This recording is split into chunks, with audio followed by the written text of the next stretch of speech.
listeners that the views and opinions expressed on this show are those of the host and guests and not necessarily the opinions of the owners of Global Communications Network and the operators.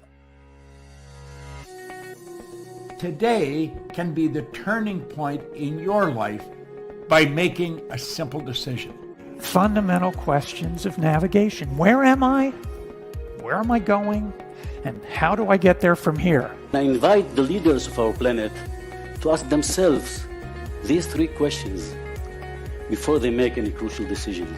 But if you don't make decisions, you're going to stay right where you are. We are all map makers. We are in a time of transition. If we're going to change, we have to change the direction that we're going. Our planet needs leaders who know where they want to go. When we change the direction we're going, then we want to make sure we're going in the right direction. Leaders who can see the big picture. Because if we're not, we're going to either go backwards or we're going to stay where we are.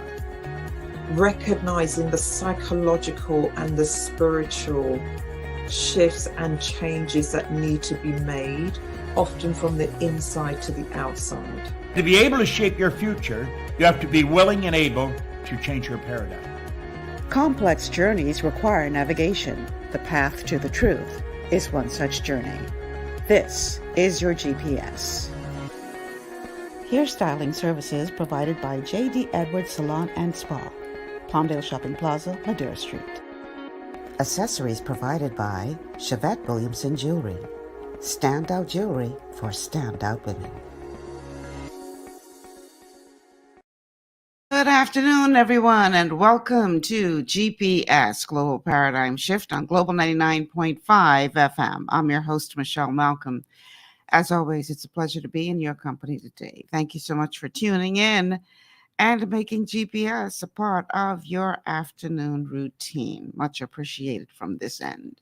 So every Tuesday, we do a hot topic, and this one is getting quite a bit of attention over the past couple of days, and that is the whole idea of the government of the Bahamas making some changes as it relates to how a Bahamian woman married to a foreign man can pass on her citizenship to her children in the same way that a Bahamian man married to a foreign woman can. Now, we all know that we've had two goes at it as it relates to a referendum on this topic, one under the Free National Movement, one under the Progressive Liberal Party, both soundly rejected by the voting populace. Some argue that the reason why, as some put it, women voted against themselves is because of the fact that the political parties at the time made it all about politics, made it all about a political game, and therefore the actual subject matter got lost in translation because of all of the back and forth. And, you know, if we win this referendum, we're going to win the government. And I don't have to tell you what a mess it was. Millions of dollars spent each time on these referenda, and each time the results came back the same. No, the Bahamian people, by and large, voted no, that they did not want to extend or expand the Nationality Act as it relates to, they didn't want to make any changes to the Constitution, let me put it that way, as it relates to Bahamian women being able to pass their citizenship on to their children. And so the current administration, the Davis administration, recently announced by way of the Attorney General Ryan Pinder that among the slate of legislative documents that are going to be put before the House of Assembly for consideration when the House picks up its new slate in September, is this question of whether or not they're going to allow Bahamian women the same opportunity and right as Bahamian men in this regard. And one of the things that the Attorney General said is that, we've gone along the route of the referendum, and that doesn't work. And so we are going to do this legislatively. We're going to do what is right legislatively. Not surprising, that has raised quite a bit of debate in our community as to whether or not that's the best way to approach this. There are some who are arguing that it goes against the Constitution to make such a change without going to a referendum, and that to do so would be unconstitutional. Others say they have a problem with the government making a decision on behalf of the people without allowing the people to be a part of that decision on such a weighty issue. Others are saying, expand the Nationality Act. Let's get this done once and for all. So this is quite a debate going on now that has split down the middle, some for, some against. And this is what we're going to be discussing on the show today. This whole question of whether or not the Davis administration is within their rights to make changes legislatively that some argue can only be made through a referendum. So let's talk about it. The telephone numbers to call, 3260271, 3260271, 3260272, 3260272. And our WhatsApp line to send us a text message is 8010271, 8010271. We're going to start the show with our first clip. And this is when, I think this is from an August 12th newscast, when it was reported what the Attorney General had to say as it relates to this matter. Let's go to that clip. Bahamian men and women may soon have equal rights to pass on their citizenship, as government will amend the Bahamas Nationality Act to equalize access for men and women. The news coming from Attorney General Ryan Pinder, who says there will be no third referendum on citizenship in the country. A constitutional referendum was held back on the 7th of June 2016, where voters were asked whether they approve of 4 separate constitutional amendments, including equal rights for citizenship. All 4 proposals were rejected. During a briefing at the office of the Prime Minister, Pinder telling reporters about progress on the legislation. There's going to be no referendum on this issue. Your first question is, we look to equalize the transmission of citizenship for Bahamians. The first iteration of that legislation was given to me last week. I'm in the process of reviewing that, providing comments back to the drafters to eventually share with the Minister of Immigration for his review and comment, and then after that it will come to Cabinet. Okay, so that is the route that the Davis administration intends to take as it relates to making what it believes is the right decision on behalf of women, Bahamian women, who find themselves in this predicament where they can't pass on their citizenship to their children simply because they were married to foreign men. Now, some people in our society, some well-known personalities, have very, very strong views on this matter, on one side or the other.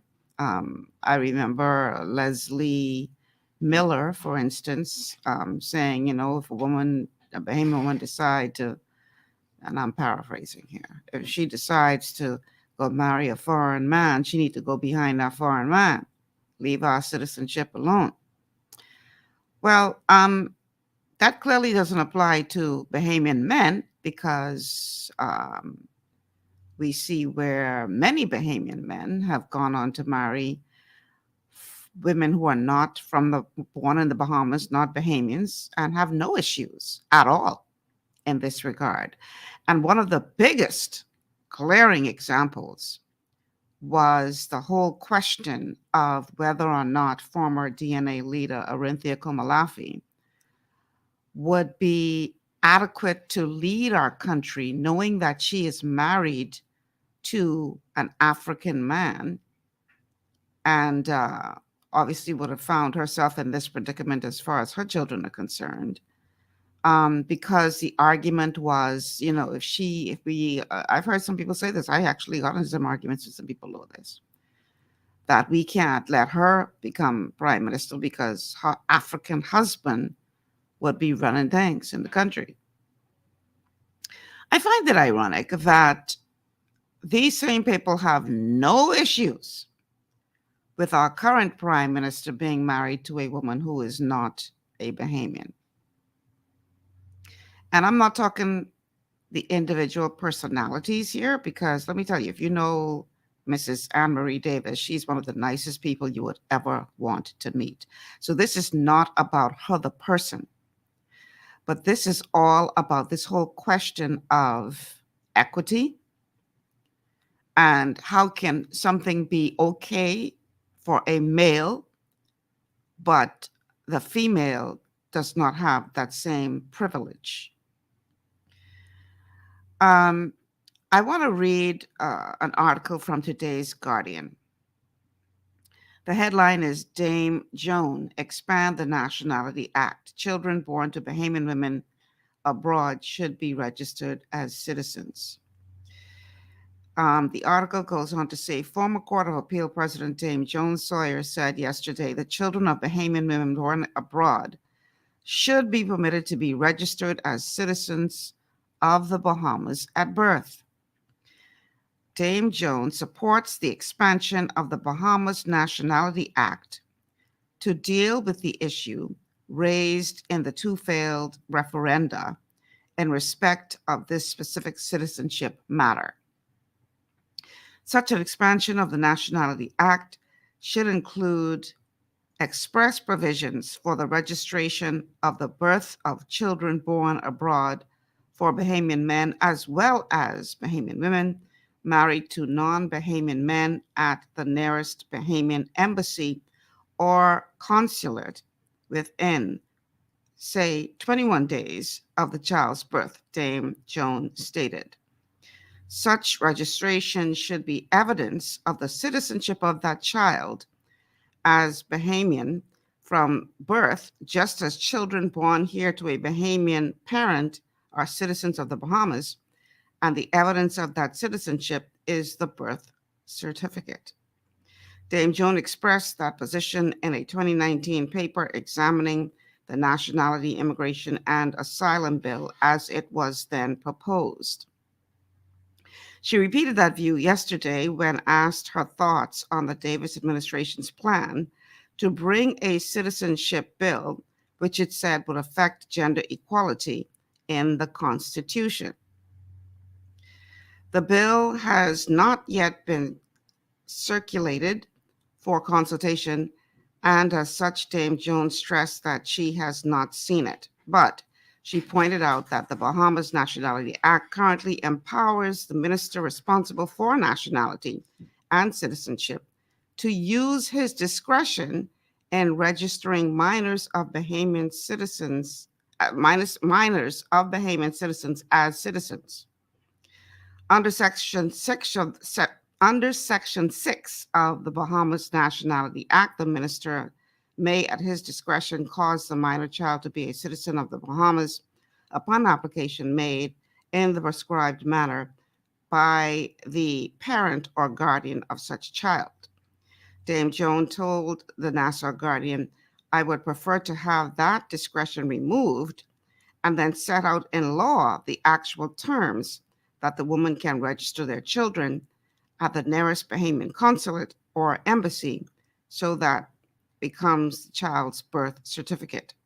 She also said those in government, have the duty and the right to make citizens of those children, because the article of the Constitution that deals with the child when the child gets 18 is the right for the child. They don't seem to read the Constitution and understand. So I'm really hoping that Professor Sidney Thompson is listening in and will call in and give his views on this whole question of the Constitution and as it relates to this particular issue. Because, as you know, he was on the show yesterday and he has some very strong views on this, thinking that the government does not have the right to make these changes without going through a referendum, which is necessary to make changes to the Constitution. The Christian Council, meanwhile, has come forward, the president of the Christian Council saying that again, paraphrasing here, that they have concerns over the way that this is being handled and that the people of the Bahamas ought to be involved in this decision, obviously pushing for another referendum. And the idea is that if the results come back as no, then you respect the wishes of the people and not make a decision that you're going to go against those wishes because you think that that is the right thing to do. So we've seen all kind of back and forth as it relates to this issue. And I dare say that we're going to see quite a bit more back and forth, because when it comes to this question of passing on citizenship, people get very, very animated and very passionate about this question. I'd love to hear from you on this, to hear what are your thoughts as it relates to this issue. The telephone numbers to call 326-0271, 326-0271, 326-0271, or 326-0272, 326-0272, and the WhatsApp number to send us a text message is 801-0271, 801-0271. Love to hear from you guys on this. So if we look at a couple of our comments on Facebook, let's see. Amos says, Bahamas government must be aware when granting citizenship because it could be the cause of issues in respect to national security. He goes on to say 2/3 majority is needed to change. Okay. And he further goes on to say, Mr. Attorney General, right thing to do, but not by force. Well, Amos, if it's the right thing to do, and if they keep trying to do it the right way, and it keeps coming back with what they term as the wrong thing to do, then what do you suggest they do? Love to hear from you on this. So Sky Will Rain says, y'all back at this again? Leave it alone. It is a trap. Do not allow them to change it, my people. I'd love to hear why you think it's a trap, Sky. Would love to hear from you guys on this. Amos says referendum on nothing, period. Anything else is folly. And Smith King says all praises be to the Most High God, name, fair use, education, use only. Okay. Why do you believe that this is a trap? Sky Will Rain. Why do you believe that this is a trap? Why do you believe that a Bahamian woman who carries a child for 9 months, and we know that's her child because it come out of her womb, shouldn't have the right to pass on her citizenship to that child? I need to understand why some people are so dead set against this. Because we know the child is hers. It's come from her womb. Now, you know, the thing with fathering a child, thank God for DNA. And I don't mean the political party. But, when it comes to fathering a child without some DNA evidence, you got to go by what we tell you. We tell you that's your child, unless the child comes looking exactly like you. Ain't no way to know for sure without obviously technology nowadays, which allows you to have a DNA test.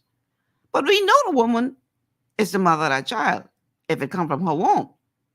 So how is it that it's okay for the male, but for the female, because her sole sin in this regard was to dare to marry a man who is not Bahamian? So she's supposed to pay for that. And her children's supposed to pay for that because she had the right to find a Bahamian man. Help me understand.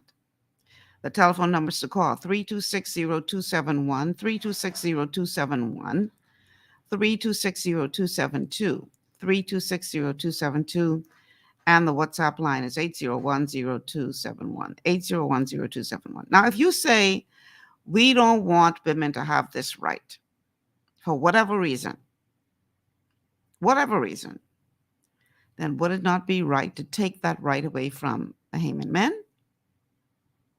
Because by extension, whatever argument you have against Bahamian women being able to pass on their citizenship to their child, then the same should apply to the Bahamian man. I don't understand what makes the child of the Bahamian man more special than the child of the Bahamian woman. I don't get it. And I need somebody to explain to me what is the hesitation as it relates to that. What do you think could possibly go wrong? As Sky Will Rain puts it, it's a trap. So explain to me how this is a trap, please, so I can better understand. Would love to hear from you guys on this Hot Topic Tuesday. The numbers to call, 326 0271, 326 0271, 326 0272, 326 0272, and the WhatsApp line 8010271, 8010271. Let's talk about this.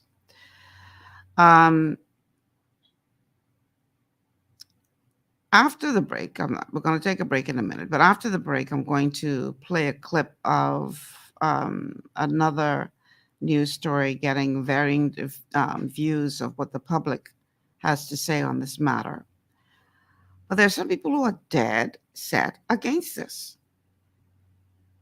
Dead set against this. And I really would like to hear from you if you are dead set against this, as to why you think this is a bad idea.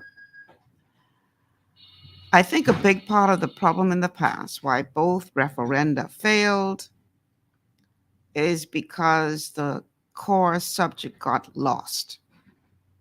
Because there was so much political folly and political games being played back and forth that people missed the core subject. And that may have been intentional.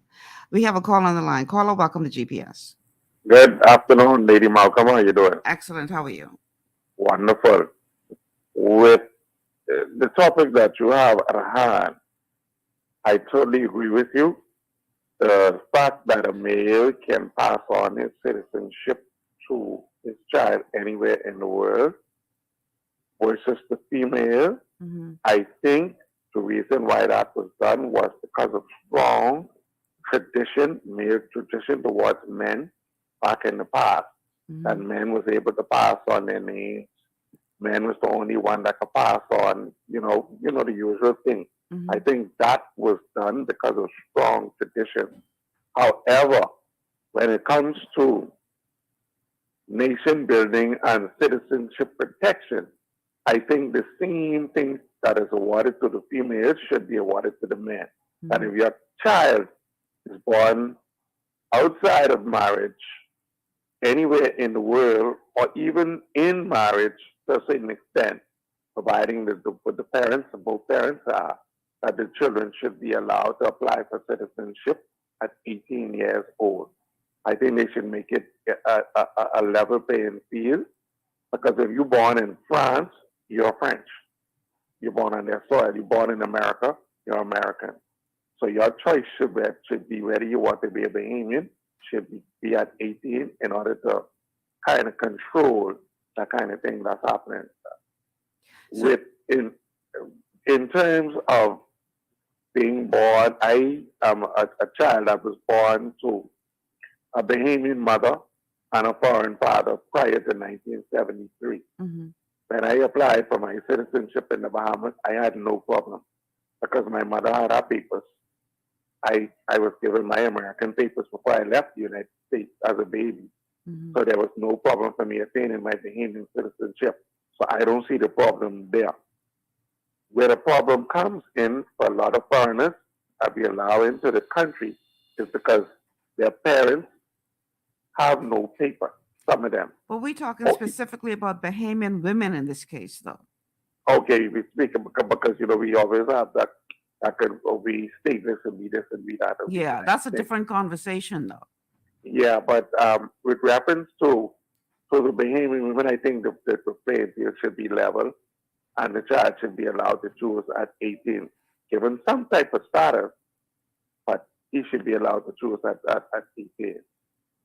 So you're saying that that same measuring stick should be applied to both male and female? Yes, because you cannot explain to me, Lady Malcolm, why only a man can pass on citizenship in this day and time.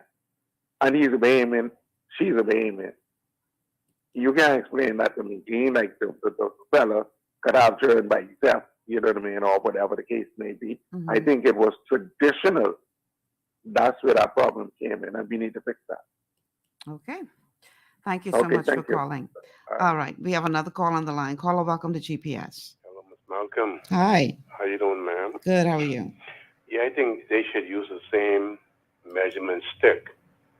Give it to the woman. Give it to the man. Give it to the woman. You understand what I'm saying? Mm-hmm. But what is going on?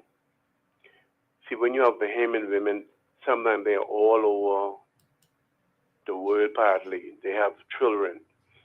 And their children, grow up and they have good, decent jobs and stuff like that. And they say, well, you know something? I can come home now to the Bahamas. I'm a part of the citizenship, the Bahamas. And I don't know if we are afraid of this competition or stuff like that. Okay, I can use myself. I have a daughter. It's Bahamian. She live away, and she have a daughter also. So yes, just say this law passed. Her daughter come here and could have a decent job and stuff like that. He also Mm-hmm. and stuff like that. So I don't know what is the problem. What is the like we don't have a problem with our daughter going over to America and their children could work over there and whatever stuff like that. But when it come over here, no, we don't want it. But we ourselves, our daughters go tie down with child, go to America, born their children so they can become American citizens. They don't have a problem with that. Mm-hmm. But then again, when it comes down to our part, we don't want it, man. Look here. All Mr. Brave Davis got to do is do what he got to do and pass this. If they won't vote for him the next time, they won't vote. That's bad. Pass it. That's what I said. Go ahead and do what you got to do. Mm-hmm. Okay? Okay. Okay. Thank you so much for calling. The telephone numbers to call 326-0271, 326-0272.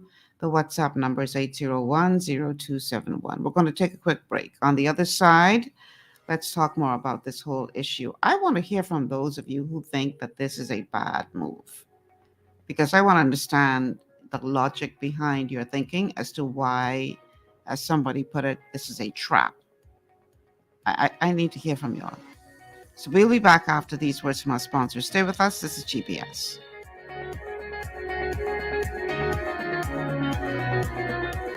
Understanding your microbiome, also known as your gut ecosystem, can change everything you thought you knew about nutrition, digestion, immunity, and metabolism. Keeping your gut ecosystem healthy and balanced is essential. Ultimate Microbiome by Longevity was specifically formulated to optimize this ecosystem. It provides the advanced support your gut needs through prebiotic, probiotic, and postbiotic supplementation. Our unique blend of probiotics includes Lactobacillus and Plantarum, healthy bacteria that can help prevent harmful bacteria from taking over your gut. Increasing your gut's population of beneficial bacteria creates a more balanced gut microbiome, which has been shown to aid in weight loss, skin health, sleep, mood, and may even help with seasonal allergies.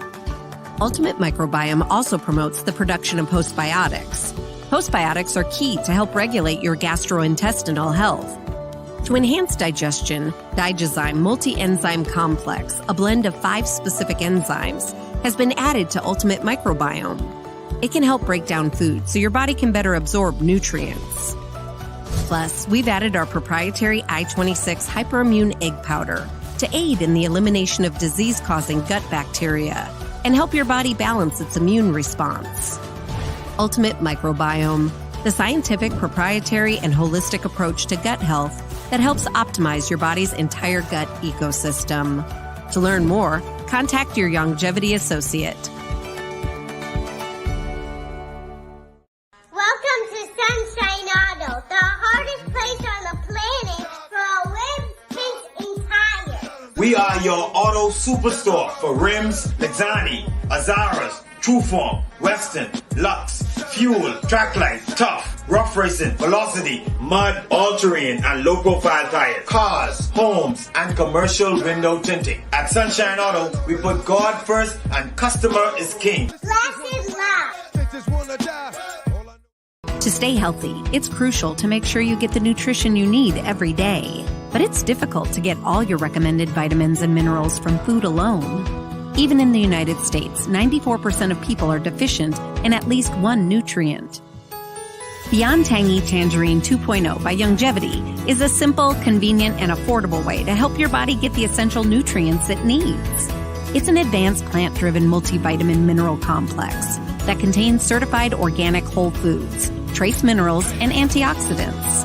BTT 2.0 supports your body's natural defense system with a proprietary blend of energy-boosting and body-loving nutrients, plus prebiotics, probiotics, amino acids, and enzymes that support digestion. With an unusually high ORAC score of 8,000, you get even more antioxidants to help combat free radicals that can cause damage to your cells. But to get the most benefit and value from any multivitamin, your body must be able to break down the nutrients so you can fully absorb them. Otherwise, they'll just pass through your system without doing any good.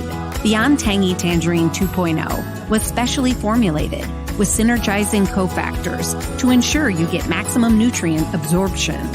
Beyond Tangy Tangerine 2.0 is the easiest way to give your body the balance and complete daily vitamin mineral supplement it needs for optimal support of your overall health. To learn more, contact your Longevity associate. This portion of GPS is brought to you by Tiki Bikini Hut at Junkanoo Beach. Great food, cool tropical drinks, and family fun in the sun. Welcome back to GPS Global Paradigm Shift on Global 99.5 FM. Michelle Malcolm here. And on this Hot Topic Tuesday, we're looking at this whole question once again of a Bahamian woman married to a foreign man being able to pass on her citizenship to her children born to that man. The telephone numbers to call 3260271, 3260271, 3260272, 3260272, the WhatsApp line 8010271, 8010271. We have a caller. Caller, welcome to GPS. Hi. Hello. How you doing? Excellent. How are you? I called you in one day and I was all upset, and you slowed me down. You said, hey, sir, what show are you watching? I was watching the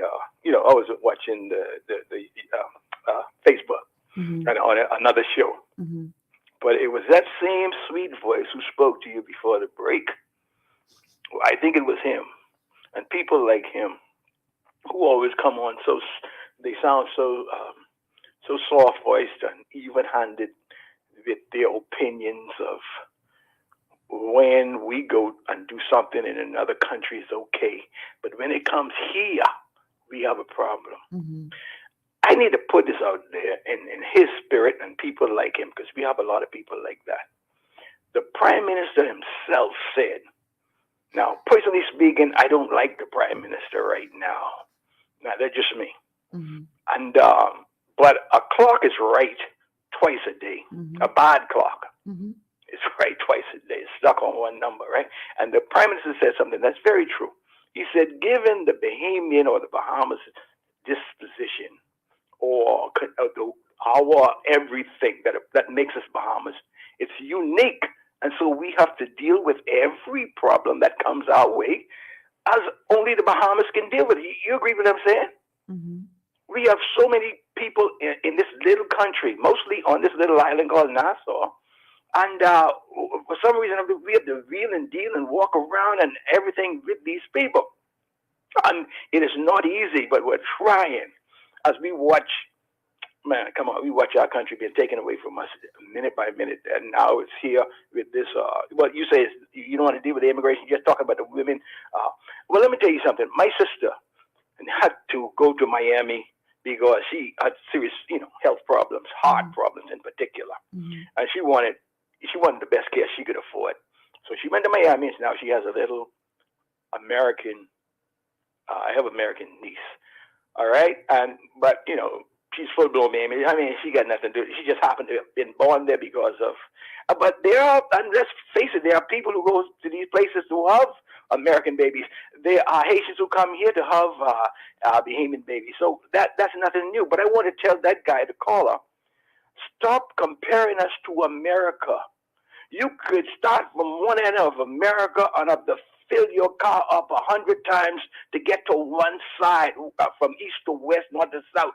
They could swallow up all Bahamians, and I believe this, who've been dead, and put us in America right now. So we're in Miami, and you'll never hear about it. So please, when you talk about people coming here, we must deal with these situations the best we could, and we just can't say, okay, since America does it, let's do it. Now, am I freaking out on this one or what? Well, you know what, sir? You are expressing exactly why I believe the referendum failed twice. Because you said something, you said people come here just to have Bahamian babies. Yes. Anchor babies, Trump call them. But that is not what this question is about. And that is why, in my humble opinion, it failed each time. Because there was this mix-up, this confusion as to what we are talking about. Now, I blame both former administrations who brought the referendum for not making it clear. What we are discussing today is not what they call anchor babies. What we are discussing today is a Bahamian woman. Oh, that's a topic. I thought it was open this Tuesday, right? No. We're talking about a very specific topic. Oh, okay. We're Gotcha. talking about the fact that the Attorney General says that they're going to change the legislation to make it right as it relates to the rights of a Bahamian woman to pass on her citizenship to her children if the father of those children just does not happen to be Bahamian. We're not talking about people coming here and having babies. We're not talking about immigrants somebody coming talking here. about that before the break. See, and I think that's why this thing keeps failing. Well, I'll fill you in right now, because you were talking to one woman on Facebook who said it's going to be used like a Trojan horse or something like that. They said it's a trap. A trap, yeah, something like that. Well, you see, a lot of us feel that way too, you see. Because you remember the last two times this bill came up, it wasn't so much the Bahamian woman having the baby. You remember it was called the Sissy bill? Well, that's why I'm saying that it was so convoluted with other issues that it Right, got exactly. lost. So the lady is saying all these things could come into play when we allow this guy to do this, what he's doing right now. I don't see how. If they are very specific about one specific issue, Not all that other stuff that we went through in the last referendum about same-sex marriage and all that. We ain't talking about that. And you trust this government. Well, you know, paper, you're right on paper, and everybody could read what the paper say. But I tell you something, what I see going on in this Bahamas, Mm-hmm. it's total chaos right now. Mm-hmm. No respect for law and order. And it's right in your face. They're not hiding it. Mm-hmm. One time ago, the PLP, the FNM. No, I think it's the FNM who ushered this in your face thing. The people with Perry Christie used to be kind of, but today they're like, we do whatever we want to do. And if it's a constitution, if it's a constitution issue, whether it's right down to this woman having a baby, we're talking about an article in the Constitution that they're going to adjust, which I mean has been there since this country started 50-something years ago. Yes. And listen, I think the woman should have the rights to pass on her personally. But if they can specify that, and sometimes you need a QC to understand this and make this clear, because all of a sudden doors will be open for anything based on this referendum they try to shove down our throat every couple of years, and we say no. If you can't bring it better and we need somebody express like Mr. Sydney yesterday. We trust these people. We trust who's going to explain this to us. They can't do this. They can't do this. And all of a sudden, you standing in the front of a judge who does it anyway. Understood. Thank you. I thank you much. Thank you so much for calling. I just think that the wording needs to be very clear. There needs to be widespread consultation to explain to people exactly what this piece of legislation is and is not. Now, for some people, that even is not enough, because as far as they're concerned, this is going to change what is in, the Constitution, and there's only one way to legally change what is in the Constitution, and that is by referendum. So some people are against this strictly because they believe that this will infringe on what is supposed to be your supreme law, which is the Constitution of the Bahamas. So their argument against this is not philosophical as it relates to the core issue, but more so protecting the integrity of our Constitution. That's why some people are dead set against this, because they think that in order to do this legislatively goes against the Constitution. So, but I think that what you expressed is a clear example of why this has failed twice. Because getting all mixed up with all kind of things that have absolutely nothing to do with this issue. And again, I blame the framers of the last two referenda who allowed that to happen because of the way that it was presented. We have a call on the line. Caller, welcome to GPS. Good afternoon, Michelle. How are you? Good. How are you? I'm good, thank you. Yeah, I agree. But it just seems as if issues that are important to our people or the country, it always gets convoluted. Mm-hmm. And for some reason, you have persons who oppose. When in opposition, they oppose. When in government, they're for it. And the funniest thing is that they had both this referendum under both governments, right? Mm-hmm. And it just went some on either side, either way, and things like this is very, very important, crucial to our country and its people, should not be allowed to get convoluted like this. Mm-hmm. Like you said, it's all mixed up waste and conch salad. Mm-hmm. It's as if you're trying to put something else, a different ingredient never heard of, in that mix, and it confuses us, And in reference to the mother passing on her citizenship, I think it should happen because but I think we should be the ones, if it's just that one question or two questions, right? Because you have fathers as well, single fathers. There's an issue with them. It should be put to a referendum. Because I listened to something former Prime Minister Ingham had said, mm-hmm. and I think I heard him when he said the reason he was happy and he's supportive of this happening, right? Mm-hmm. Was Prime Minister Davis is trying to do, because with the Constitution and all of that, it's in the Constitution and all of that, but it has to go to a referendum, and we always vote no. We always shut it down. And if you make it law or whatever, government can come in and can change, and a new government, Right. and they can go back and change it again. Right. Reverse it. So this has to be very carefully thought out, because if they go ahead and, like Mr. Pender, I didn't like the way he approached it, the way he said it about if there will be no referendum. You understand? This is what is going to happen, because such and such and whatever. But he lost me when he said there will be no referendum on this. This is going to be done, right? Mm-hmm. And the thing is, you don't do that. We have to educate our people. We have to educate us. You have to. Sometimes people may think, because you may know or you may think you know, but you, like Mr. Thompson, I appreciate you bringing him on Mondays. I don't call him, but I listen. You understand? I try to listen to it, because it's very, very, very informative. And a lot of us do not know a lot of these things. We don't understand. You understand? And but to me, it seems as if only when you're going through that experience with having a child, who you understand, abroad, or you go off and another thing, Michelle, you married. It's only women who are married to foreigners that have children, right? That With are this affected citizenship issue. by this question, yeah. Yeah, because single women, that's automatic. That's automatic with their children are Bahamians, whether it's with a foreigner or not, right? It seems as if only if it's because it's happening to people who are traveling, that we're more global and we're all over the world, that it's becoming very, very, very, it's top priority now. Yeah.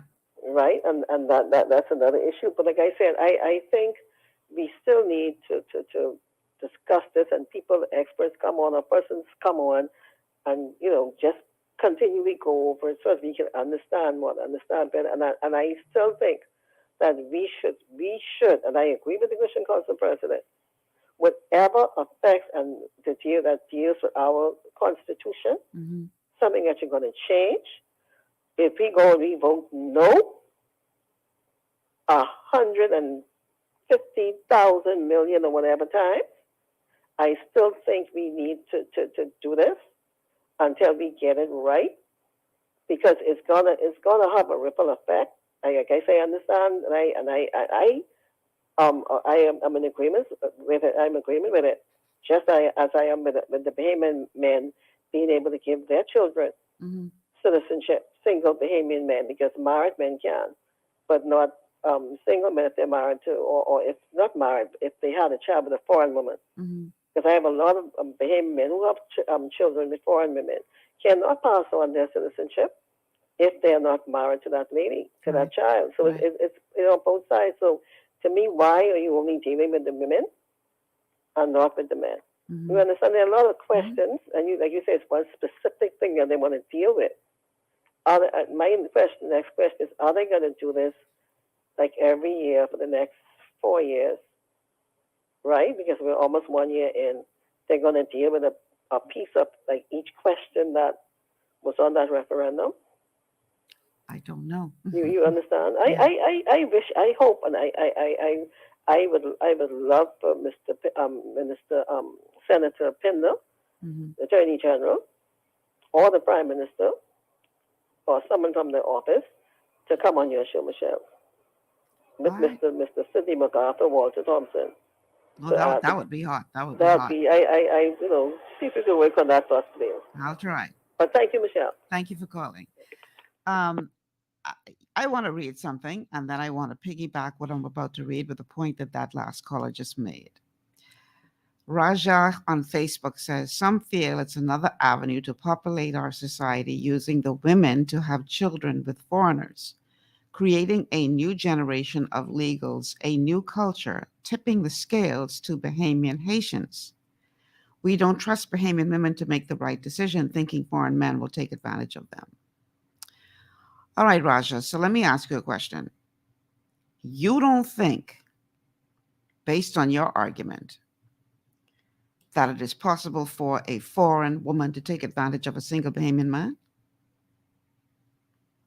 Is that your argument as well? Or it's just that women are so weak and dumb and stupid that we can't make this happen because we, the weak vessel, are going to be taken advantage of by these foreign men? Are you suggesting, Raja, that we should also be concerned about our Bahamian single men being taken advantage of by foreign women? Because I dare say that more of that is happening than the other. Are you concerned about that at all? Please help me to understand. I think it is very sexist and degrading and insulting to suggest that this cannot be passed because Bahamian women are too weak or stupid or, I don't know. We just can't make decisions as it relates to whether or not we marry a foreign man. And for the record, Haiti isn't the only foreign country out there. So I don't know why you're harping on Haitians in this question.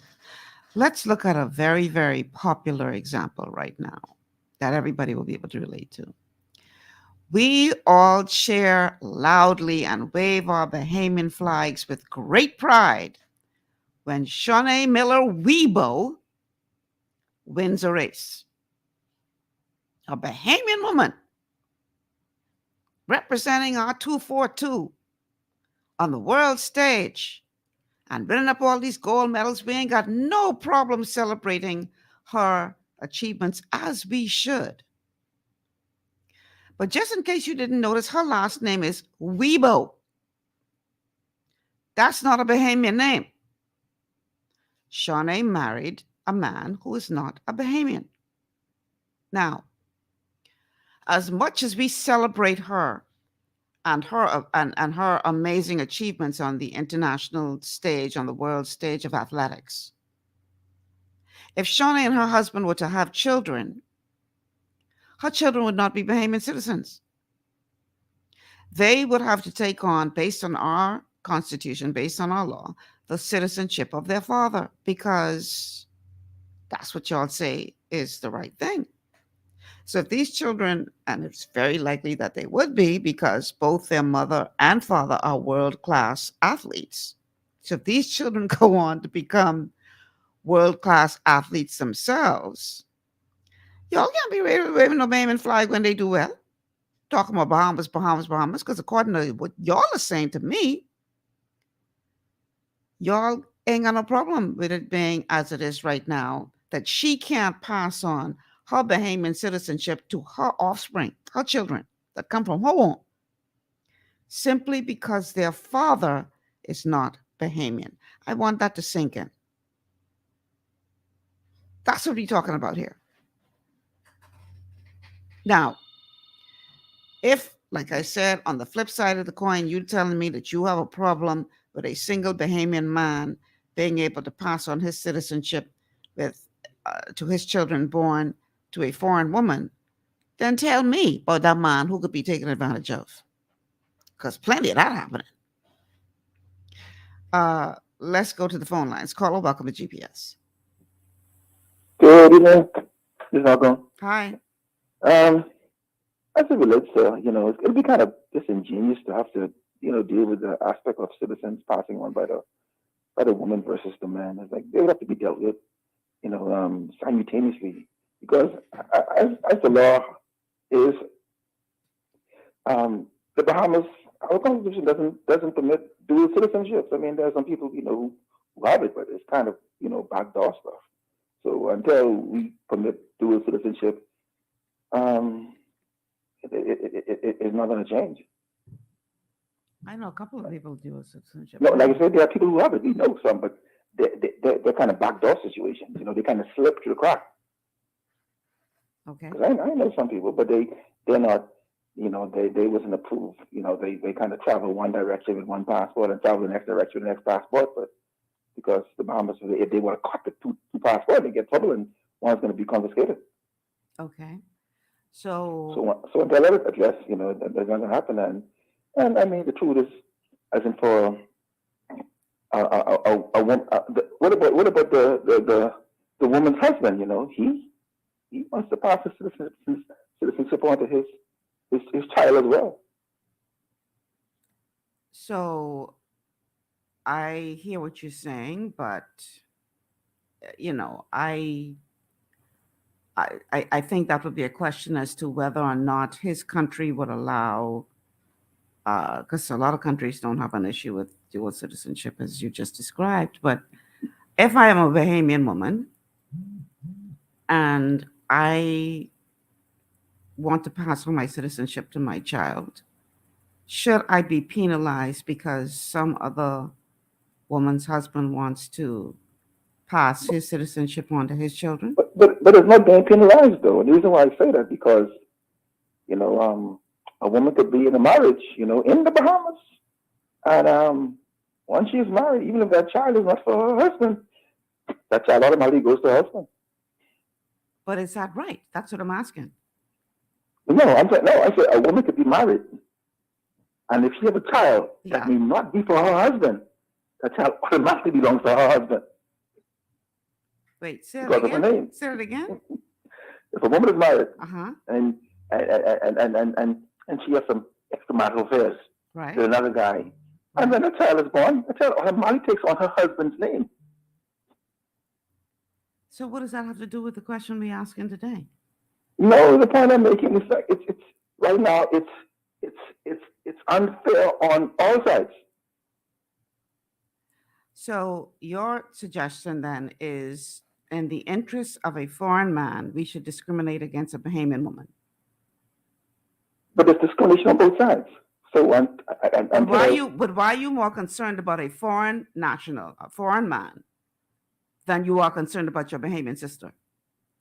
But I didn't say I'm concerned about a foreign man, but you have to consider that man as well. And I mean, why? It might be, why? Well, because as the law are right now, it's sad, but the truth is, in the way our Constitution is set up, in a marriage, you do realize, I mean, that a man's wife is his only possession, you know.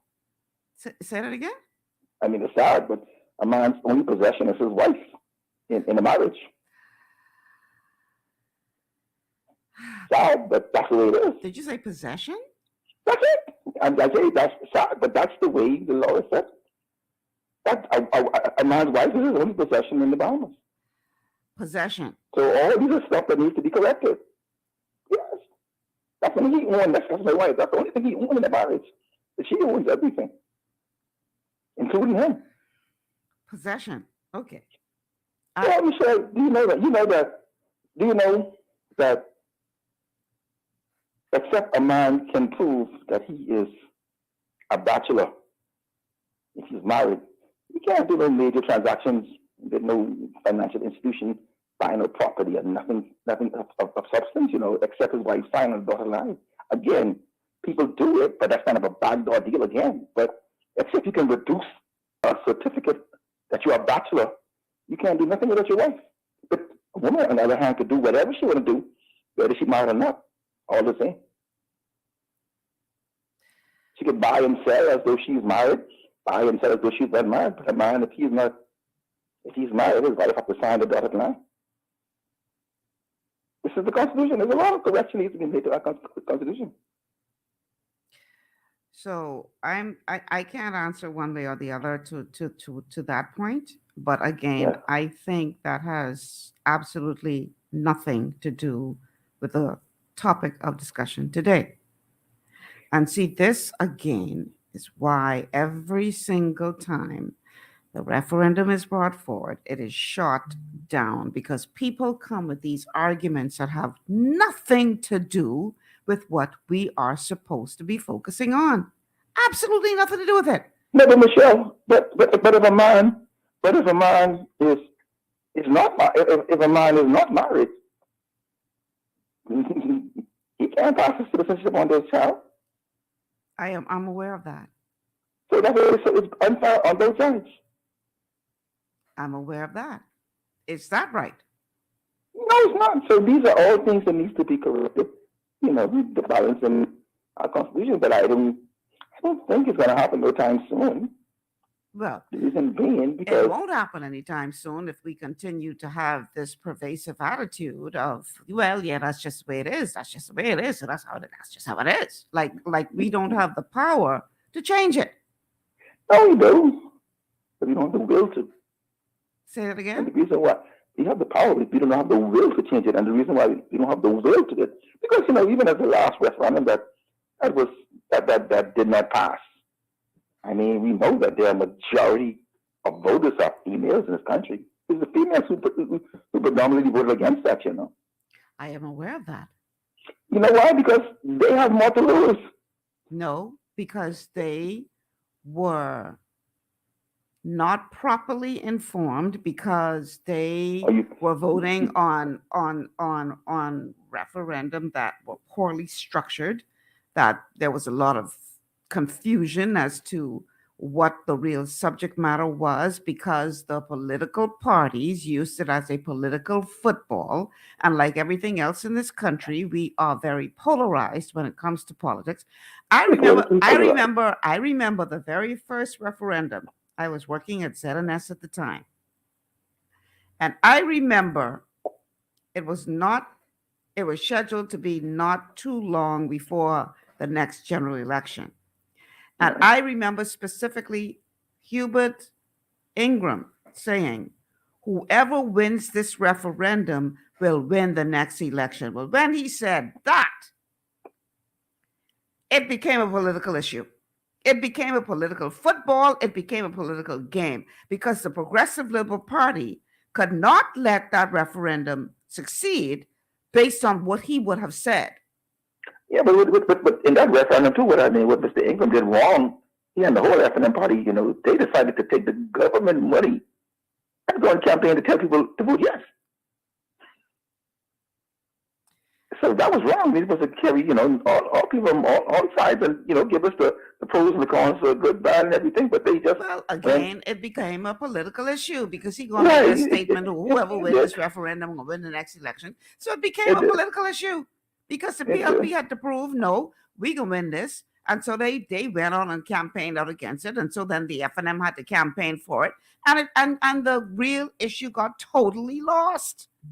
And then when it came around the second time, the attitude was, well, the last time you all get y'all people to vote against it. So this time we can get our people to vote against y'all. Again, missing the point of what we are supposed to be focusing on. And again, but as for the people, you know, the people are more informed than you may want to believe, you know. And the females know that they have a lot to lose in passing that referendum. There's a lot for the female. I'll go as simple as in, you know, hey, you know, ladies getting free. That would be illegal. I remember after the last referendum, I lived in Bimini at the time when the second one came around. And I remember after the vote came back as no, this particular woman in Bimini who was married to a foreign man went to try to get her child a passport, a Bahamian passport, and was told, well, y'all just say no, y'all don't want this. No, your child is not entitled to a Bahamian passport because you married to a foreign man. And she wanted to get upset, and she was one of those who voted against it. And so the person was like, so why you vote against it? Well, they say that this had to do with same-sex marriage, and they say this and that. So she voted against herself.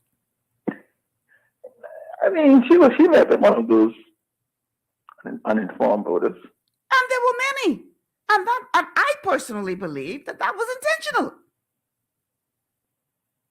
But, you know, that's just me. That's just me. So, I guess the core of the question here is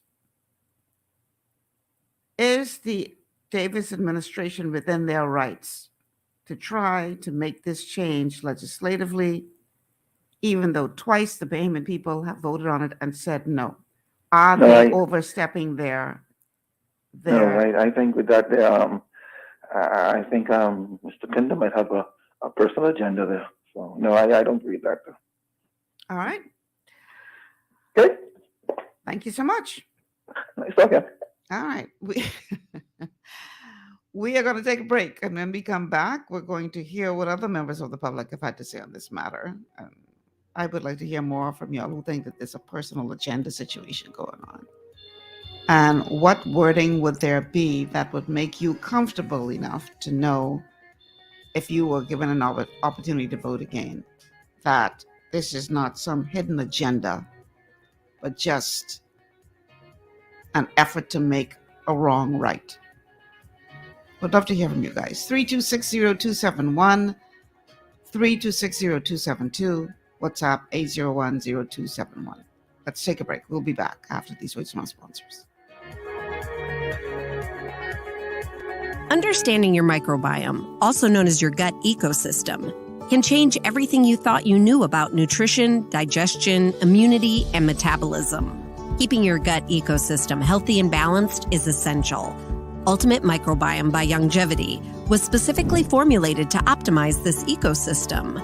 It provides the advanced support your gut needs through prebiotic, probiotic, and postbiotic supplementation. Our unique blend of probiotics includes Lactobacillus and Plantarum, healthy bacteria that can help prevent harmful bacteria from taking over your gut. Increasing your gut's population of beneficial bacteria creates a more balanced gut microbiome, which has been shown to aid in weight loss, skin health, sleep, mood, and may even help with seasonal allergies. Ultimate Microbiome also promotes the production of postbiotics. Postbiotics are key to help regulate your gastrointestinal health. To enhance digestion, Digizyme Multi-Enzyme Complex, a blend of 5 specific enzymes, has been added to Ultimate Microbiome. It can help break down food so your body can better absorb nutrients.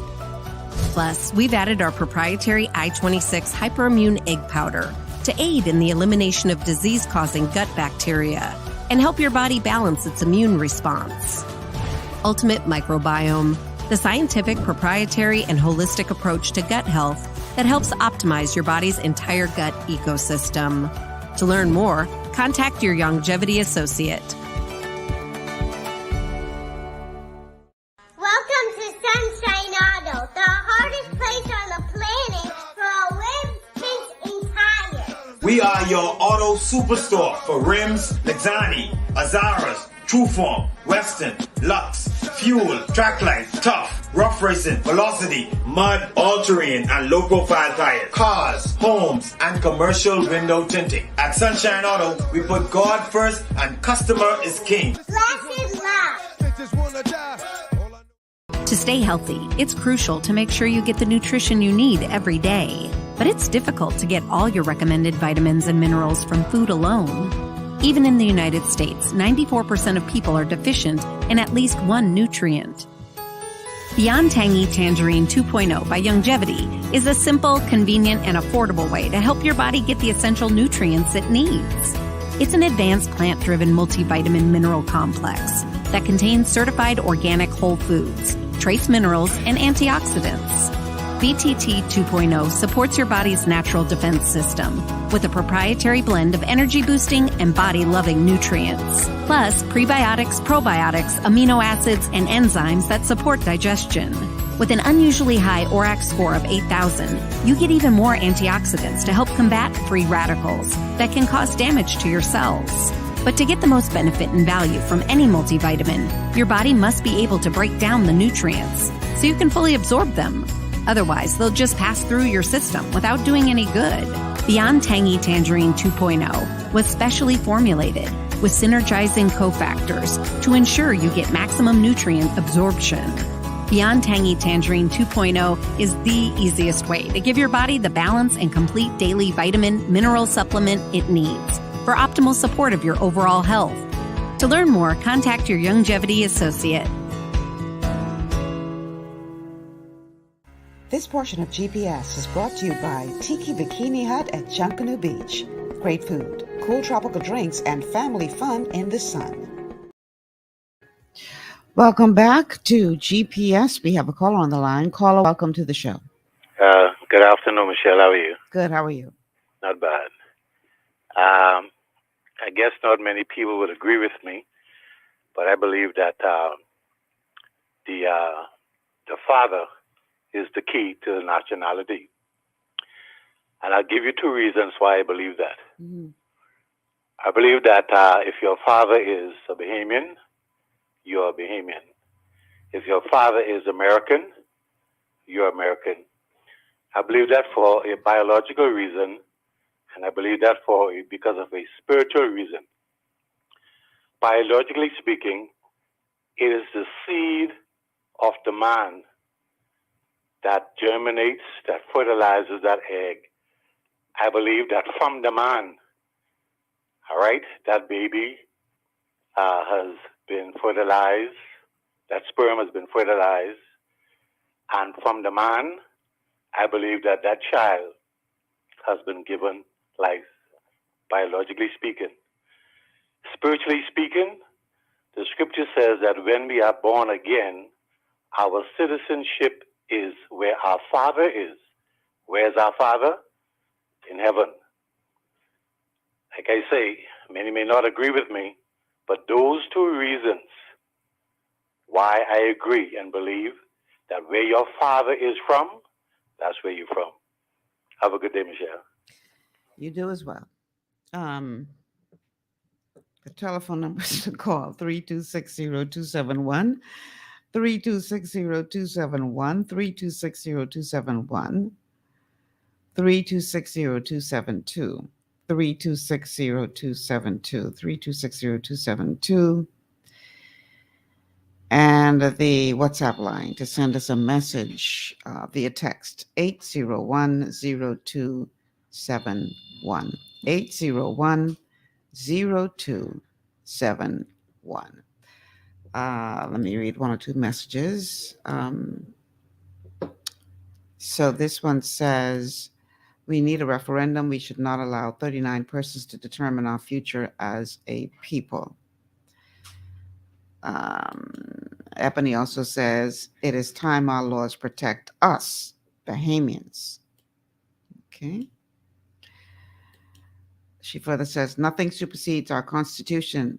If adjustments need to be made, then it must always come through a referendum.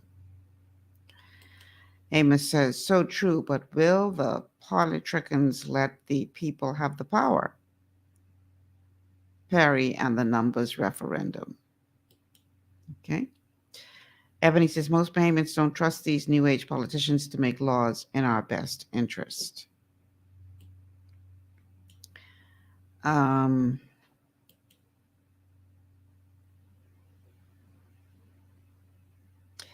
Amos says, if Attorney General Mr. Ryan Pender is knowledgeable about constitutional law, he is aware in the highest court he will lose. Ebony, Adrian Mott, we can only hope and pray they do. If not, it's up to all of us to stand in unity against it. But that won't happen. We too political as a people, and it's sad. And we have one more comment, this one from Latanya Ferguson-Strawn, who says, the issue has never been the opposing of women passing citizenship to their children. Rather, it was the way the referendum was proposed. You cannot take 10 national issues combined on one ballot and ask persons to support it in collaboration. It's when you confuse the voters, and as a result, they were all rejected. Latanya, go to the top of the class. You woke, as the young people are saying. Ebony says, exactly, like it's intentional to push their dark agenda. There is major confusion because they're not clarifying it. So let me ask you a question, Ebony. If they came with a very clear question without any possibility of it being confused with 8 other issues, would you still be opposed to this question? I do believe and agree that a major part of the reason why it has failed twice is because of the way it was proposed. It just was too much confusion. And the politicians played on that to ensure that their people didn't vote for it if they didn't put it forward. And we see what happened twice, where people voted against themselves. Amos says, Bahamian people government must write laws that the people have is articulating or will continue to articulate. Okay. And Ebony says, isolate the issues so the public is clear and can make a clear decision. Simple. I am in total agreement with that. No opposition to that. Amos says they need to make it make sense before my time to speak live. Okay. And one more. So Tanya says, my disposition to touching our Constitution is a no-no, and there needs to always be a referendum rather than legislation to change our Constitution. I mean, here's the thing. Many countries around the world, including our great neighbors to the north, have had reason to amend their Constitution. You always hear people talking about, I plead the fifth in the United States. That's the Fifth Amendment to the Constitution. In other words, it was not in the original document, but they realized the need and they amended it. Now, their process is not the same as ours. Ours requires a referendum, but I wanted to make the point that it is not unusual for amendments to have to be made to an original Constitution. We have a call on the line. Caller, welcome to GPS. Thank you, Michelle. You're welcome. I am calling because I wanted to speak on the topic.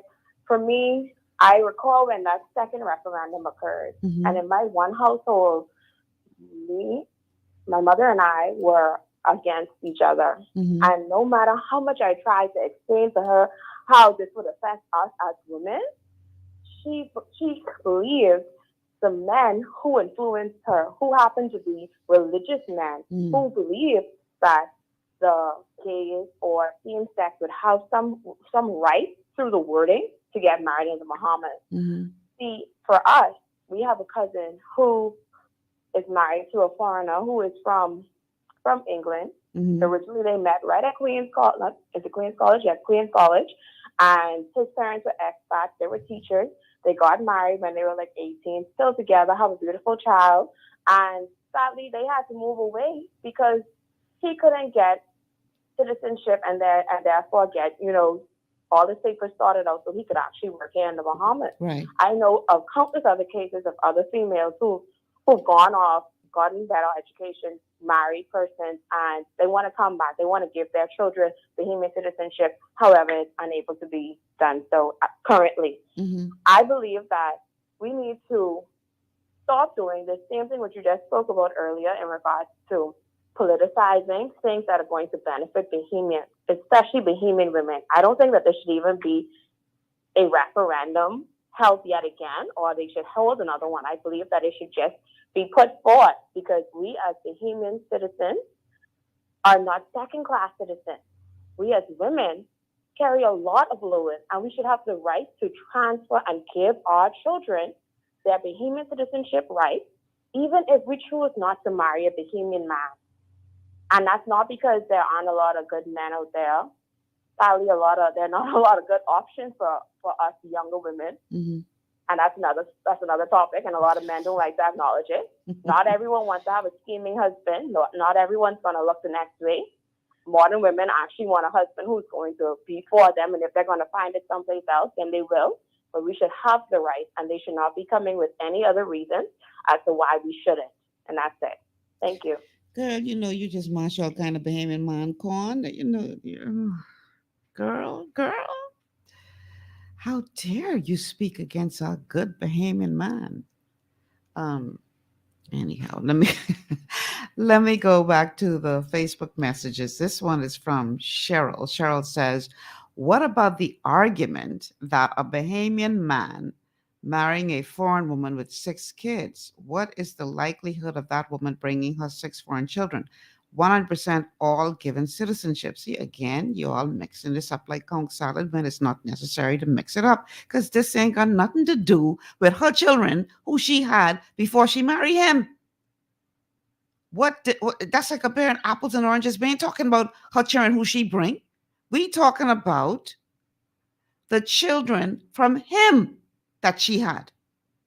But again, we convolute this issue unnecessarily. Let me keep reading.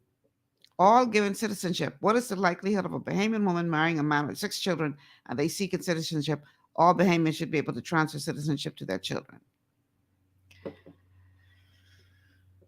Yeah.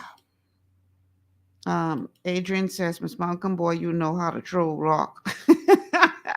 I ain't trying to throw no rock, man, Adrian. I just think we need to start thinking intelligently, man. Stop allowing these people to manipulate us one way or the other.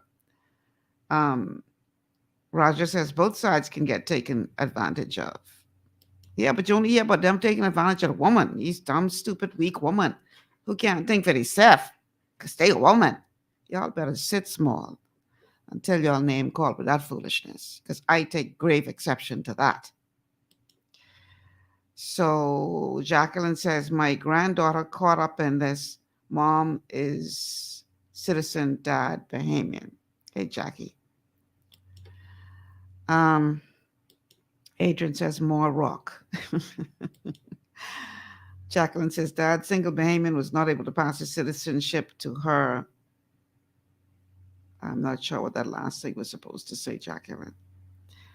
Kara says, beautiful afternoon to all. I miss a lot, I know. Well, the good thing is this show is on Facebook, so you can go and check out my page or the Global Radio Facebook page where it's also streaming, and watch it later on in case you missed some at the beginning.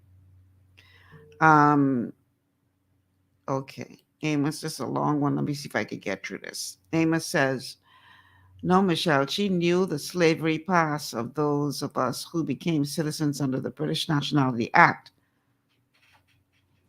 Her parents knew. Anyway, the little nation in 1973 was already small and females outnumbered the males at that time.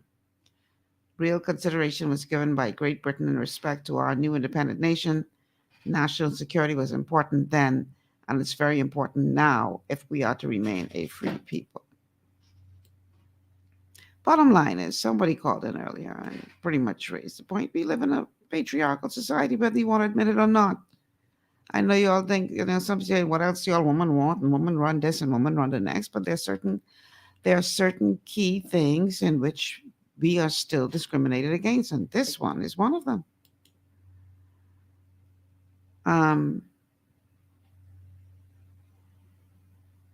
Okay, let's see. Let me look through these comments. Ebony says the country is too darn political. I agree. Exactly, lack of education and understanding. So Stephen says, Michelle, you can get the answer to Raja's point respectfully. You would be surprised of the amount of Bahamian women who have been exploited by foreign men in our inner cities and rural islands due to constrained economic conditions, poverty. Opening up the citizenship door while keeping the economic opportunities door closed changes nothing for the Bahamian woman. Citizenship is not the issue for Bahamians, It's the inequalities and disparity spread across our nation. Stephen, if you can say a Bahamian woman could be taken advantage of by a man she marries, don't forget the countless Bahamian men, single, who have had children with foreign women, who have also, as we say in the Bahamas, get swing. Don't let's do that. Don't let's make that an issue of gender where we say only women could be taken advantage of, therefore you should penalize all women. That is absolutely ludicrous. Let's go to the phone lines. Caller, welcome to GPS. Hey, good afternoon, Michelle. How you doing? Great, how are you? I'm wonderful. I have a friend, right? Christian lady, got Christian principles and everything. Mm-hmm. Now she wanted her children to have a Bahamian passport, married a foreign man. In order for that to happen, you know what she had to do? She had to hire her children out of wedlock just for them to get citizenship. And then marry him. And then marry him. Now you tell me that make any sense? None whatsoever. Going against her Christian belief. Wow. You know, it just don't make no sense. I don't understand why do women vote against themselves? Because these questions, come on, man. If a Bahamian man won't want to pass citizenship on to their child or their children, I don't see the problem with that. They're Bahamian. Anyhow, I keep listening. I'll listen to the show. Continue listening to the show. Thank you so much for calling. All right. Wow. Okay, let's take a break. And then we will continue on the other side. We're going to look at what some members of the public have had to say with regard to this issue, some for, some against. This is GBS on a Hot Topic Tuesday. Stay with us.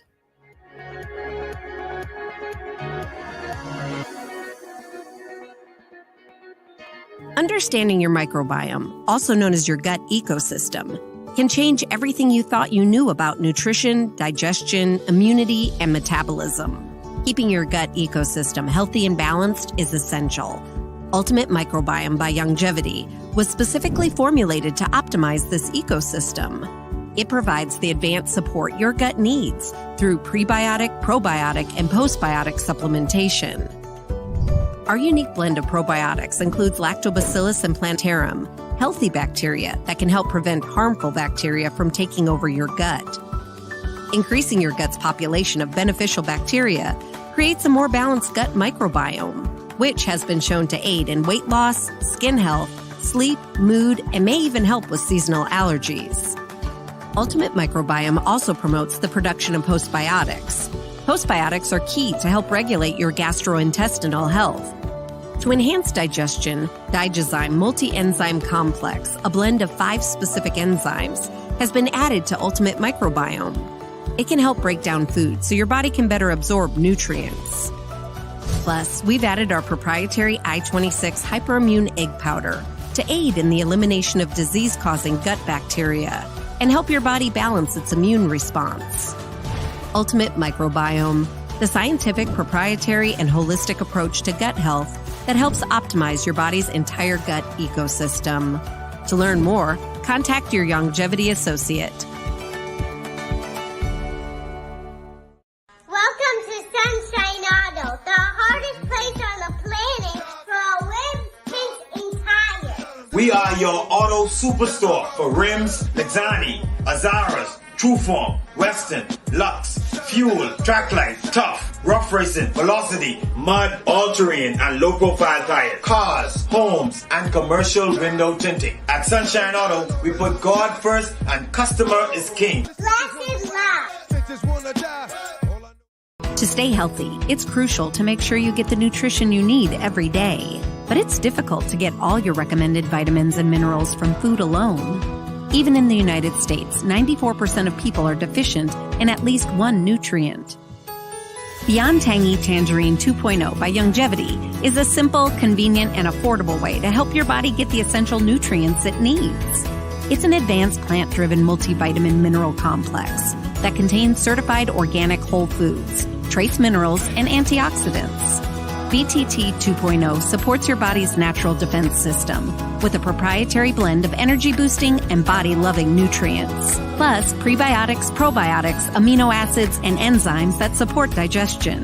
With an unusually high ORAC score of 8,000, you get even more antioxidants to help combat free radicals that can cause damage to your cells. But to get the most benefit and value from any multivitamin, your body must be able to break down the nutrients so you can fully absorb them. Otherwise, they'll just pass through your system without doing any good. Beyond Tangy Tangerine 2.0 was specially formulated with synergizing cofactors to ensure you get maximum nutrient absorption. Beyond Tangy Tangerine 2.0 is the easiest way to give your body the balance and complete daily vitamin mineral supplement it needs for optimal support of your overall health. To learn more, contact your Longevity associate. This portion of GPS is brought to you by Tiki Bikini Hut at Junkanoo Beach. Great food, cool tropical drinks, and family fun in the sun. Welcome back. Welcome back to GPS, Global Paradigm Shift on Global 99.5 FM. Michelle Malcolm here on this Hot Topic Tuesday.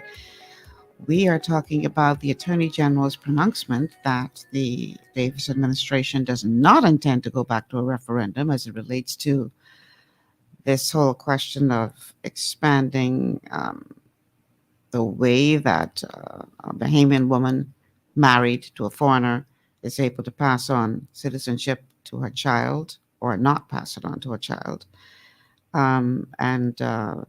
By extension, others have brought up here on the show today, the same applies to a single Bahamian man who has a child with a woman from another district, another country. All right, let me take a couple of your WhatsApp messages. This one says, Ms. Malcolm, I see no reason why a woman should not have the same right to pass on citizenship to her child. I can only think that this is a debate because our system is still antiquated, where many of our men still feel women should not have the same right as they do. It makes no sense, especially when the child comes from the woman and you are sure the child is hers. Whereas with a man, like the old saying goes, your mommy is your mommy, but your daddy don't know. I think affording women this right will alleviate many issues that women and child will face later about establishing his or her citizenship. As you stated, if the woman who the child comes from isn't afforded the right, then I think it should also be removed from the man the woman is the vessel from which the child comes. Side note, I know this will piss some men off, but hey, now they will call. All right, we have another message on WhatsApp saying, a song said, no matter where you come, as long as you're a black man, you're an African. If you're born in the Bahamas, you're a Bahamian. Okay. We have another one that says, any fool on the streets will sign a piece of paper for a child saying it's their own for a few dollars. We're sure about the mother, but not the father. All right, let's go to my next clip. This is a news report where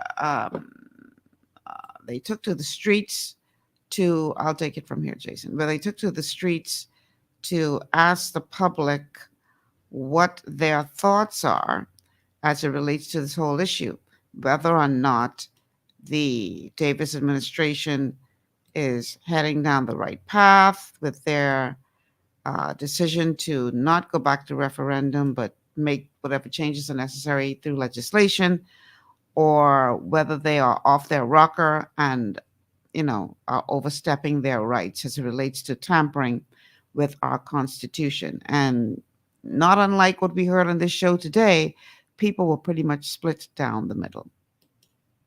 The voters have spoken, and many telling Eyewitness News no third referendum is needed on citizenship, that it's only a waste of time and public money. This reaction comes on the heels of Attorney General Senator Ryan Pinder's comments recently that the Davis administration will not hold a referendum to decide whether it should equalize access to citizenship because referendums often produce the wrong results. Change the laws on the book that would put these things in place. We need to go. Referendums very costly. We don't have the type of money to be spending the money on this referendum. Referendums don't work. The people speak and then the politician speaks. That's the bottom line. In 2002 and 2016, a referendum on Bahamians' ability to pass their citizenship to children and spouses was rejected by voters.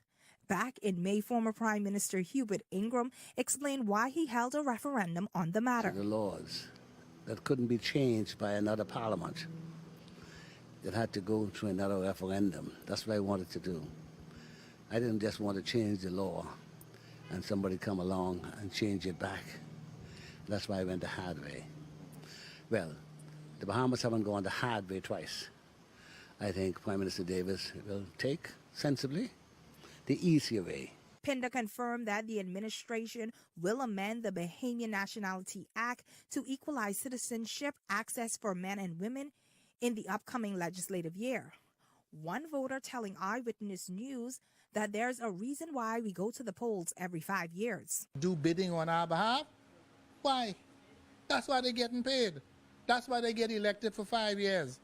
To analyze what makes sense, what don't make sense, get some input, yes, from their constituents and voters through their meetings, etc. But ultimately, they are charged with governing the country. Loftus Roker, former immigration minister, also a signatory on the 1973 Constitution, back in June told Eyewitness News that a referendum is one of the best ways that every Bahamian can take part in making a decision. Give every Bahamian the right to vote at that. If any government decides that they're not going to take the chance of the referendum because the people are not going to vote for it, then I think you're trying to avoid the wishes of the people. That's my view.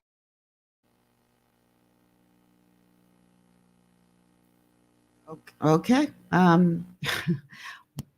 What are your views on this? 3260271, 3260271, 3260272, 3260272, or WhatsApp 8010271. We have a call on the line. Caller, welcome to GPS. Michelle Malcolm. Yes, sir. Good show, except wrong context. Thank you.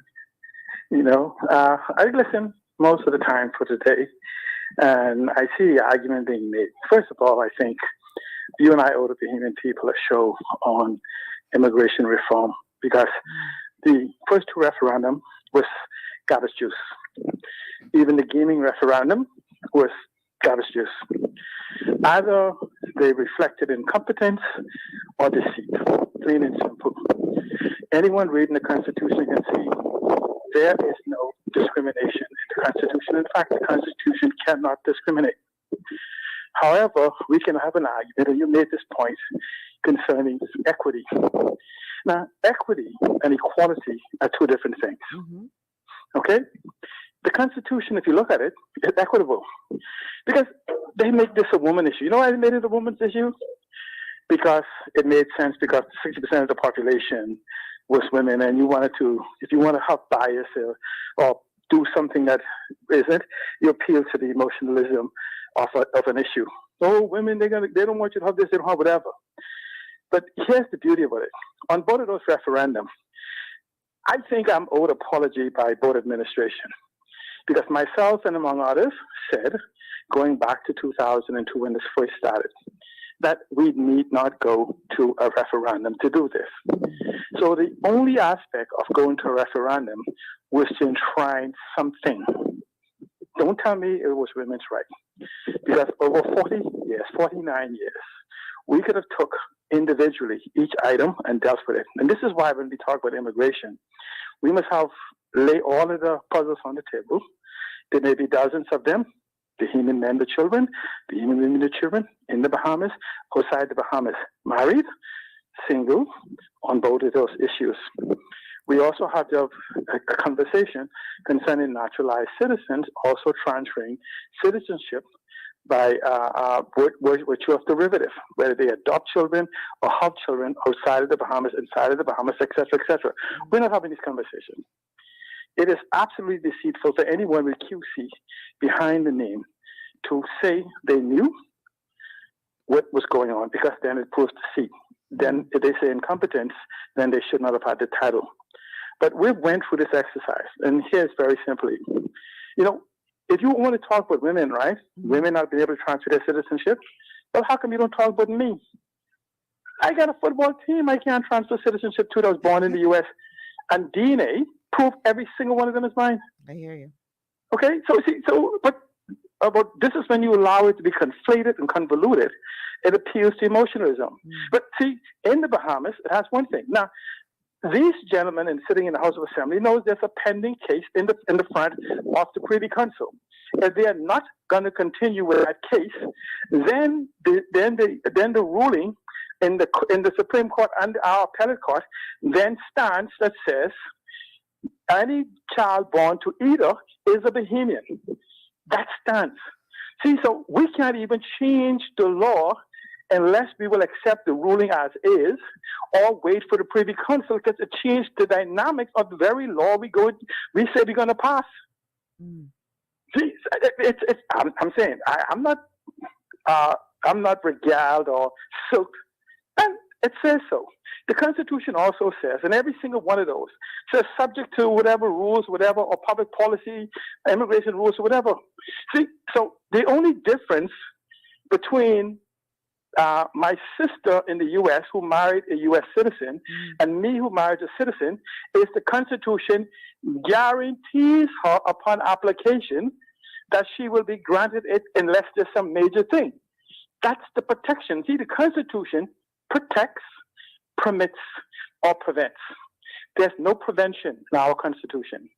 However, there's two permits. There are two instances of permit. One, it allows for gaming, for people to be excluded, and the second one is in marriage. They are the two permits. Our Constitution is one of the most liberal constitutions in the world, because if the Constitution doesn't prohibit it, we can have it. Now, we talk all about, you can't modify the Constitution. The QC should also know. And I think it was your show that talked about the number 54 of the Constitution.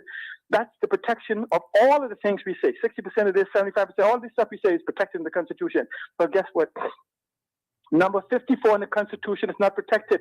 They could go tomorrow and change 54, change the Constitution to whatever they want, and then reinstate 54. You right? And guess what?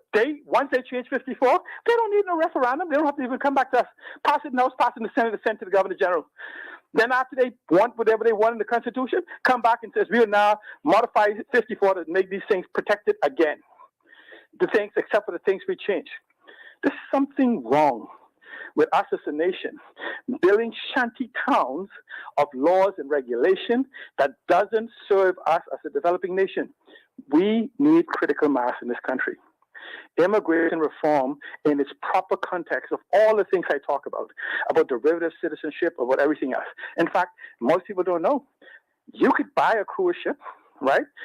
Registered in the Bahamas, which it is, and any child born on a cruise ship is born in the Bahamas, So all of these things we have to address. Because if somebody wants to do something wrong or illegal or immoral or whatever, there's plenty of opportunities for it. I hear the argument all the time. Well, some derelict, some crazy maniac will come into the thing and change the law back. Well, you should be afraid that crazy lunatic leader will change 54 and declare himself king for life. That's what you should be afraid of. Not that he's going to change some law, because probably 95% of the law is not constitutionally protected. I don't see you sleeping every night worried, but they're going to change the law. Okay? These are things, I'm simply saying this, it's almost as if though we are in a loop in this days in this country. And something is wrong with our leadership, at least for the last 30 years, that has continuously misled us or misgoverned us. They're the only two options they could choose. The individuals can choose whatever. And I challenge anyone now, including the right honorable Philip Brave Davis and all of those so-called intellectuals, to publicly challenge me, to shut me up. Send a release. Let one of their people write a release and say, Alan Johnson talking foolishness. Maybe I need to put it in writing to them so they could. This is the problem we have. We have 5-year celebrities that have no understanding of our Constitution, which extends to the Hawkesbury Creek Agreement, and they become instant experts. We saw it in the last administration. All the tech professionals on Grand Bahama that was going to build some digital city and digital whatever, and then on September 20th, they all lost the ability to even repair their computers. That some of them have even called me. Didn't call me in 4.5 years. And all of a sudden, their genius of technology advancement disappeared because they lost the election.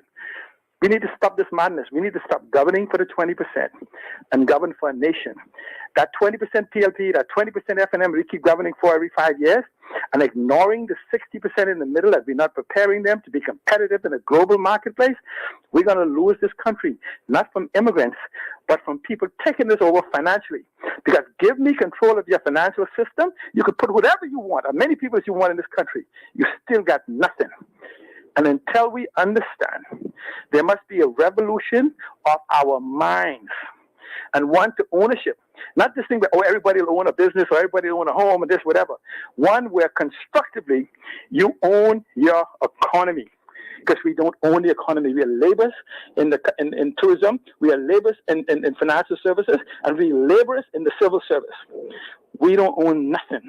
We must move now to rethink what we've been talking and have a sensible conversation. Singapore, 6 million people, 2 million citizens. Not a single one of those citizens went to bed last night worried that they're going to wake up and be outnumbered because they have proper citizenship laws. Norway, Dubai, all these people that have millions more people in their country than they have citizens. But they have proper laws for migrating, for coming in, for working, for all of these different things.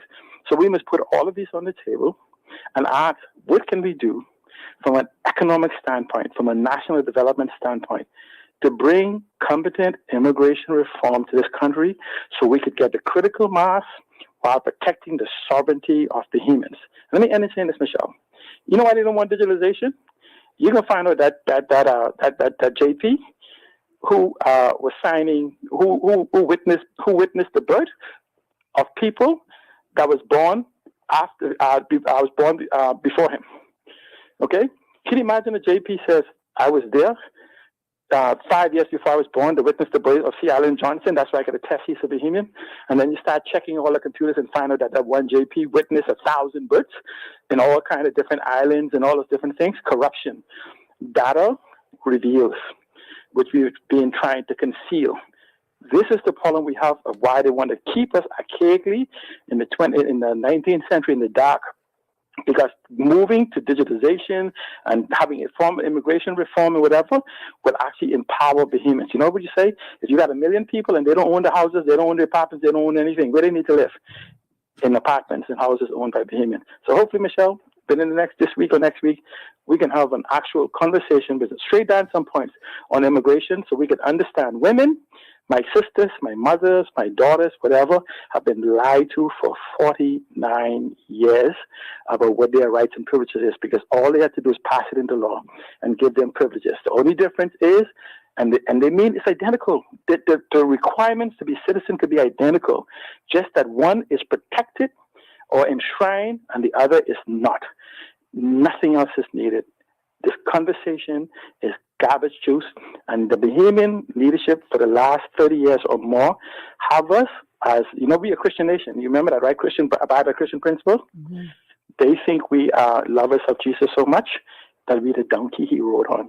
Oh my God. So before you go, let me ask you something then, based on everything that you just said, and I can call you after the show so we can arrange when we can do that show. Based on everything that you just said, are you suggesting that the Davis administration is making the right move by doing this legislatively? No. And I tell you, give me the legislation. Okay, I didn't trust you then. You say, when you deceived me once, shame on me. Before you deceive me the second time, let me see what I'm reading. Let me see what I'm writing. Because you know what I am concerned about? We're talking about sex, and they keep using the word gender. Gender is a legal definition. Sex that we keep trying to refer to and we use it interchangeably, it's not the same in legal terms. So are we talking about sex? Are we talking about citizenship? Are we talking about equity, or are we talking about equality? See, these are the things that they have to answer that they have not. And they've done this before. Put it in the field, test it, and then they'll run, duck, and hide for about 4 to 5 years and then not do anything because, hey, Mr. Davis, hey, Mr. Pintard, and all the people in the past and the present, we are woke and we are watching. This is not your ordinary Bohemian. Thank you so much. So, but one more question before you go. So your recommendation then is that if they decide to go the route of doing this legislatively, put what they have in writing that they propose to do, to the masses so that we can have some input as to the wording of that legislation before it is passed? Yes. Let's have a discussion. Let's go around. You know what he said? Nothing for me without me, nothing for us without us. Right. You know, we say we have representative governance, but that don't give you totalitarian power. You ain't changed 54 yet to make yourself gods. And when you do, we'll still come for you. So what I'm simply saying is that nothing for us without us. It says that you are to consult with us. We didn't say that for every single thing, but things that are important to nation building that we'd have to live with the ramifications, irrevocable ramifications. When you give citizenship, right, except for some illegal act, you can't take it back. They seem like the other laws and stuff we talk about. And so we must have a reasonable conversation. And so Mr. Davis wanted to do the right thing, hire his education team, and every single MP that's planning on voting on this should then be able to defend their position as to why they're voting for and why they're voting against. Not no block voting where you get to hide behind your party. If you're going to vote for this, be able to stand. Okay, I want Miss Pine Ridge and Miss Central Grand Bahama and all of those to be able to stand and answer. 39 of them, 16 in the Senate, be able to stand individually and be able to defend with the law they will be putting their signature for. In fact, they should be doing this with every law. We're not passing like one a day, you know. At best, we pass 50 laws a year in the maximum one a week, and we never done that. So this whole concept of being unable to is pure garbage. Again, they want us to remain in the dark. They're playing us. They just like the Sunday morning Cadillacs, and they got names for us, all kinds of things. They got the masses recognizing the M is silent. See, Alan, thank you, man. Yes. Thanks for calling in. Bye-bye. All right. Wow. Okay. That is a man who is personally being impacted by this whole issue because, as he put it, he got a whole football team of children born to foreign women that he was not married to, and now he's going through the same thing with his children. Very interesting indeed. We have time for one more call? 3260271. 3260271, 3260272, 3260272 are the numbers to call. And the WhatsApp line, let me check and see if any more messages have been sent via WhatsApp. The WhatsApp line is 801-0271, 801-0271. It sounds like we have one more call that just came through. Waiting for my producer to let me know whether or not it's a caller of the show. Yes? Caller, welcome to GPS. Hi, caller. Hello. Good afternoon. Hi, sir. Bless Michelle. Hi. Normally I'm a Friday caller, but after listening to Alan, I had to call. You know, and I had to, input a part where he speaks about the JP. You know, I used to be a teacher, right? And I could remember, in fact, I still have the register, 1 year, the student was one name, which is Haitian name. The next couple of years, they have a Bahamian name. All because somebody decides to go to JP to say, yes, I was there, and this one born or next one born. So, see, Alan is completely right. We have a problem in this JP system, Anya. Okay, that's why we need to fix this problem. All right, so I agree with him. All right. All right, but there's many citizenship by virtue of affidavit and it's incorrect statement. Okay, thank you, there. Thank you so much for calling. Well, it's difficult to have that level of corruption when your system is digital. And perhaps that's the reason why so many people, or some people, I should say, not so many, I don't want to generalize, but that may be the reason why some people were reluctant to see the implementation of a digital system because it would make it more difficult for them to perform acts of corruption. No doubt that corruption is a big part of our problem in this country, whether it be this issue or any other. It is what it is. We got to fix that problem for sure. But we cannot allow that to stop us from attempting to do the right thing. And I do remember people arguing when we had the first referendum that this could be done without a referendum. And here we are. So, I just think that we have to get to the place in this country where we stop with the condescending attitudes towards our fellow citizens. Because, and I get it, privilege is not something that people willingly give up. And so, some people would see this as a privilege that should not be afforded to others.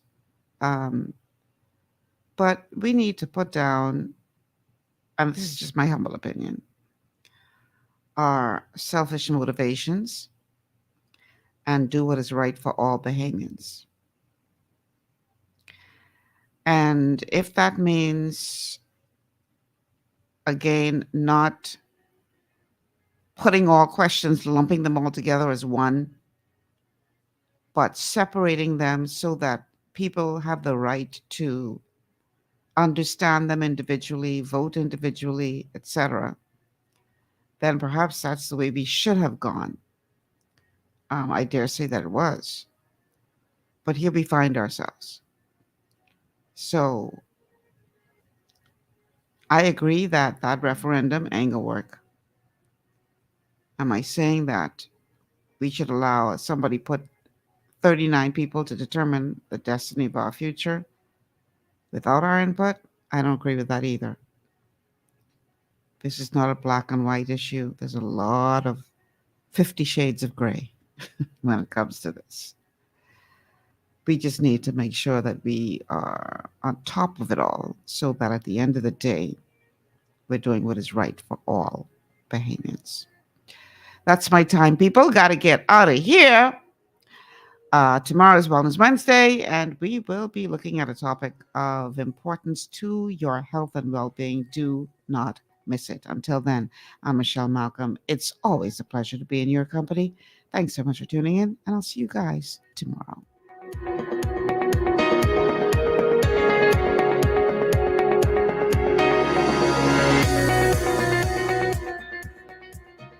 Global 99.5 FM reminds our listeners that the views and opinions expressed on this show are those of the host and guests and not necessarily the opinions of the owners of Global Communications Network and the operators of this radio station. This is 99.5 Global FM, your number one source for R&B in the Bahamas. Yeah.